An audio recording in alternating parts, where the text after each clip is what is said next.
William कामकुआम्बा की कहानी। William कामकुआम्बा का जन्म 1987 में अफ्रीका के मलावी देश के एक छोटे से गांव में हुआ था। उनका परिवार बहुत गरीब था और उन्हें खाने के लिए पर्याप्त भोजन उगाने के लिए संघर्ष करना पड़ता था। जब विलियम 14 साल के थे तो उनके गांव में भयंकर सूखा पड़ा और उनके परिवार की फसलें नष्ट हो गईं। विलियम और उनका परिवार भूखा मर रहा था। एक दिन विलियम स्थानीय पुस्तकालय जा रहे थे जब उन्हें पवन चक्कियों के बारे में एक किताब मिली। उन्होंने अपनी फसलों की सिंचाई के लिए पानी का पंप चलाने के लिए बिजली उत्पन्न करने के लिए एक पवन चक्की बनाने का फैसला किया। विलियम ने पहले कभी पवन चक्की नहीं बनाई थी, लेकिन वो कोशिश करने के लिए दृढ़ था। उन्होंने अपनी पवन चक्की बनाने के लिए अपने गांव के आसपास मिलने वाली स्क्रैप मेटल और अन्य सामग्री का उपयोग किया। कई महीनों की कड़ी मेहनत के बाद विलियम की पवन चक्की आखिरकार बनकर तैयार हो गई। विलियम की पवन चक्की पूरी तरह से काम करती थी।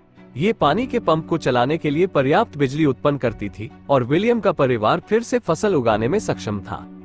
विलियम की कहानी जल्दी ही पूरे मलावी में फैल गई और वो राष्ट्रीय नायक बन गए।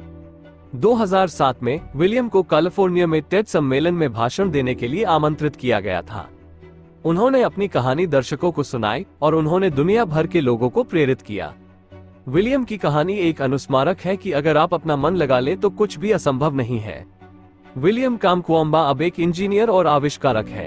उन्होंने अपने अनुभवों के बारे में एक किताब लिखी है और उन्होंने मलावी में अन्य युवाओं को विज्ञान और प्रौद्योगिकी के बारे में जानने में मदद करने के लिए एक गैर लाभकारी संगठन की स्थापना की है।